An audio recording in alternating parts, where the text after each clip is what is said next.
لو عندك مراهق في البيت، اكتر شكوى بتيجي الامهات منها انا مش عارفه اتصرف معاه او اتصرف معاها، لا هي فاهماني ولا انا فاهماها، ويا دكتوره العقاب يبقى ازاي؟ اسوأ جمله ممكن اسمعها في اول انترفيو ما بيني وبينك. دايما بنفكر في العقاب، دايما بنفكر يعني انا ازاي احجمه. طب احنا ليه ما نغيرش تفكيرنا شويه؟ محدش يقول احنا اتربينا كذا، احنا ما كناش في كل الحاجات اللي حوالينا اللي بتتغير 24 ساعه والمشتتات والتغيرات، احنا كلنا كنا شبه بعض تقريبا. المراهق دلوقتي بيشوف اللي عنده هنا في البلد واللي بره البلد، بيشوف ان هو عنده فرص تانية غير اللي هو قاعد فيها، بيشوف ان في ناس بتتكلم باسلوب غير اللي بيتكلم فيه ومثلا مش بيتعاقبوا، فبالتالي هو بيقلد. طب انا دوري اعمل ايه؟ دوري اكون صاحب ليه، بس ما انزلش عن المنزله بتاعت الاب والام. بلاش كلمه اصله بينادوني باسمي، كل ان هم بينادوني باسمي فهنا بقى في مشكله في اللاوعي. المراهق هنا بقى بيبص لي ان انا صاحبه، فبالتالي الابر فيجر او المثل الاعلى اتكسر شويه.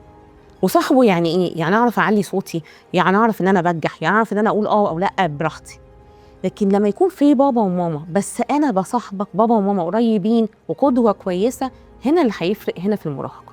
طب انا دوري ايه؟ دوري اول حاجه اكون قدوه حسنه، ما اكونش انا قاعد طول النهار على الموبايل وطالب من المراهق ده واسيب الموبايل واشوف حاله، ما اكونش انا مش عامل يوم مخصص للبنت او للولد من اوله لاخره انا باصص لك وقاعد بتكلم معاك، مش مشغول باي حاجه تانية غيرك، ما اكونش انا اصلا على طول مشتت وعلى طول متوتر واقول لي ابني طالع متوتر.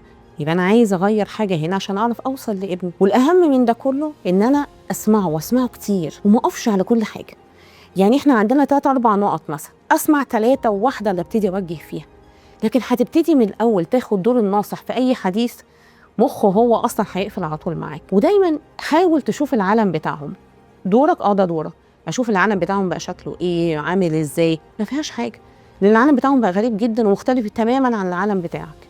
انت على الاقل ما بينك وما بين ابنك من 20 ل 30 سنه، فانت مش فاهمه ولا هو فاهمك، فدورك انك تنزل عنده وحتى ساعات وريله العالم بتاعك كان عامل ازاي. كون ان انا على طول واخد وضع الهجوم، ان انا عاوز أأدبه، عاوز ألجمه، ده بيخلي عنده هو كمان نوع من المقاومه، وبالتالي النهارده انت عارف تتحكم فيه وهو صغير، مش هتعرف تتحكم فيه وهو كبير. لكن لما اخلي في بوند ما بيني وبينه هو خايف يخسرها، فدايما ده هيبقى في الخلفيه ورا. انا خايف اعمل ده، لا ما هو بابا بيعاملني حلو، حرام ان انا اعمل فيه كده.